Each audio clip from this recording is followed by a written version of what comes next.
बिस्मिल्लाहिर्रहमानिर्रहीम। अस्सलाम वालेकुम स्टूडेंट्स। आज लेक्चर नंबर 11 है और चैप्टर नंबर 2 हम आज से शुरू करने जा रहे हैं। चैप्टर नंबर 1 हमारा कंप्लीट हो चुका है और हमारे चैप्टर का नेम है सॉल्विंग अ बायोलॉजिकल प्रॉब्लम और हमने पढ़ना है आज बायोलॉजिकल मेथड। तो चलिए अपने टॉपिक की तरफ चलते हैं जी। तो हमारा चैप्टर नंबर 2 है और नाम उसका है सॉल्विंग अ बायोलॉजिकल प्रॉब्लम। ठीक है जी, आपने बायोलॉजिकल प्रॉब्लम सॉल्व करने हैं, किस तरह से करने हैं इसमें हम वो पढ़ेंगे। सबसे पहले आपको पता है जब भी हम कोई प्रॉब्लम सॉल्व कर रहे होते हैं तो उसका एक ख़ास मेथड होता है, एक मेथड के थ्रू हम चल रहे होते हैं, शुरू से शुरू होके फिर उसके बाद हम एंड पे पहुंचते हैं। उसके स्टेप्स होते हैं, तो मेथड होता है इसका कोई भी प्रॉब्लम सॉल्व करने का। तो हम इसमें पहले डिस्कस करेंगे बायोलॉजिकल मेथड, उसके बाद हम स्टडी करेंगे साइंटिफिक बायोलॉजिकल प्रॉब्लम्स कैसे होती हैं और किस तरह हम उसको सॉल्व करेंगे। किस तरह मैंने आपको पहले भी लेक्चर में बताया, शुरू में जब हमने साइंस की डेफिनेशन पढ़ी तो हमने देखा कि पहले ऑब्जर्वेशन करेंगे, फिर हाइपोथेसिस होगा, उसके बाद एक्सपेरिमेंट्स होंगे, थ्योरी होगी और उसके बाद लॉ होगा। तो एक मेथड है, एक कोई भी बायोलॉजिकल प्रॉब्लम सॉल्व करने का एक मेथड है, उसको हम साइंटिफिक मेथड कह देंगे या बायोलॉजिकल मेथड कह देंगे। उसके बाद हम इसमें पढ़ेंगे डाटा ऑर्गेनाइजेशन और डाटा एनालिसिस कैसे होती है, हमने जायज़ा लेना है किस तरह डाटा का। और उसके बाद हमने पढ़ना मैथमेटिक्स का क्या पार्ट है इसमें, बायो मैथमेटिक्स आप इसमें स्टडी करेंगे। हमने पढ़ा था ना बायो मैथमेटिक्स में रिलेशन होता है मैथ का बायो के साथ, तो वो भी हम इसमें स्टडी करेंगे इंशाल्लाह। तो जी आज हम शुरू कर रहे हैं। Science is the systemised knowledge derive from observations and experiments. Science एक सिस्टमाइज्ड नॉलेज है जो कि डिराइव होता है किससे, ऑब्जर्वेशन से और एक्सपेरिमेंट से, मुशाहिदात से और तजर्बात से। पहले हमने चीज़ को ऑब्ज़र्व करना है, मुशाहिदा करना है उसका, उसके बाद हम तजर्बा करेंगे उसके ऊपर। तो साइंस इसी तरह हमारे पास आती है, साइंस का नॉलेज इसी तरह हमारे पास बढ़ता है। हम तजर्बात करेंगे, हम मुशाहिदा करेंगे, इसके बाद तजर्बात करते जाएंगे। These experiments are carried out to determine the principles about how nature operates.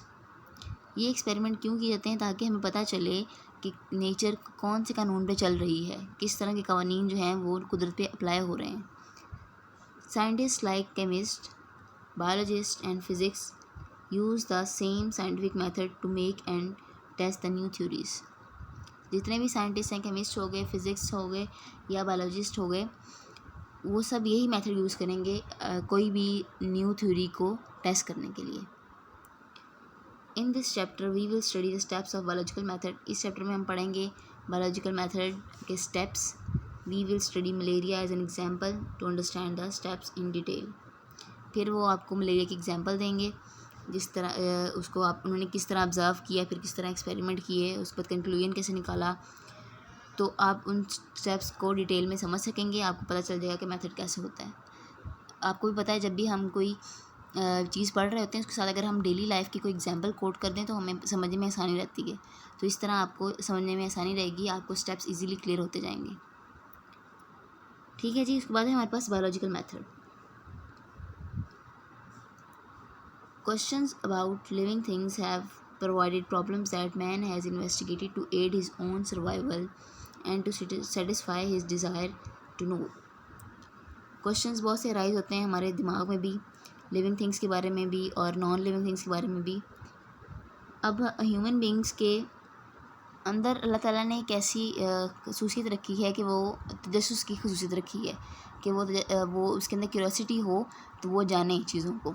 ठीक है, तो इसी तरह जब लिविंग थिंग्स के बारे में क्वेश्चंस अराइज़ हुए, प्रॉब्लम्स अराइज़ हुई, तो इंसान ने इन्वेस्टिगेट किया और उसने अपनी सर्वाइवल के लिए भी इन्वेस्टिगेट किया और इस अपनी ख्वाहिश को पूरा करने के लिए कि वो जाने कि ये कैसे हो रहा है और क्यों हो रहा है, इसको सॉल्व करने का मेथड क्या है अगर कोई प्रॉब्लम अराइज़ हो रही है तो। The scientific method in which biological problems are solved is termed as biological method. ऐसा मेथड साइंटिफिक जिसके ज़रिए हम बायोलॉजिकल प्रॉब्लम सॉल्व कर सकें उसको हम कहेंगे biological method. It comprises the steps a biologist adopts in order to solve a biological problem. और ये मुख्तलिफ स्टेप्स पे मुश्तमिल होता है। जब भी कोई बायोलॉजिस्ट कुछ भी प्रॉब्लम सॉल्व करने की कोशिश कर रहा होता है तो वो इन्हीं स्टेप्स से गुजर के आगे जाता है। Biological method has played an important part in scientific research for almost 500 years. Biological method ने बड़ा इम्पोर्टेंट पार्ट प्ले किया है साइंटिफिक रिसर्च में। तकरीबन 500 साल से ज़्यादा का अरसा हो गया है या तकरीबन 500 साल हो चुके हैं। From Galileo's experiment in the 1950s to current research, the biological method has contributed to the advancement in medicine, ecology, technology, etc. Galileo के एक्सपेरिमेंट 1950s में शुरू हुए करंट रिसर्च के ऊपर, और उसने क्या किया, जो बायोलॉजिकल मेथड थे उन्होंने कंट्रीब्यूट किया आज की जो हमारे जितने भी तरक्कियात हुई हैं, एडवांसमेंट्स हुई हैं मेडिसिन में, इकोलॉजी में, टेक्नोलॉजी में, ये सब कुछ हमें एक्सपेरिमेंट से मिलता है। Biological method also ensures the quality of data for public use. Biological method से हमें क्वालिटी भी पता चलती है कि कौन सी क्वालिटी अच्छी है जो कि पब्लिक यूज़ के लिए इस्तेमाल हो सकती है। ठीक है जी, ये थे हमारे पास बायोलॉजिकल मेथड का एक इंट्रो, उन्होंने बता दिया कि क्यों ज़रूरी है और किस तरह से लेके चलते हैं साइंटिस्ट को। Man has always been a biologist. इंसान शुरू से एक बायोलॉजिस्ट था। He had to be a biologist in order to live.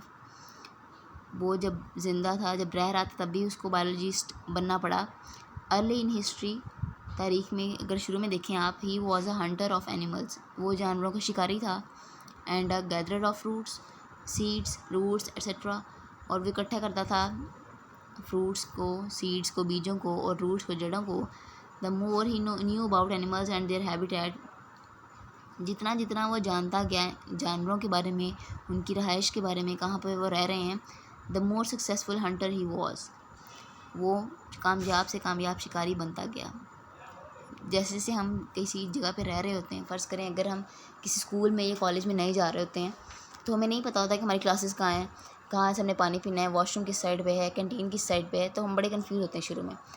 Aahista Aahista जब हम वहाँ पे रहते हैं, एडजस्ट करते जाते हैं, ऑब्ज़र्व करते हैं हर चीज़ को, तो हमें पता लगना शुरू हो जाता है कि कौन सी चीज़ कहाँ पे है।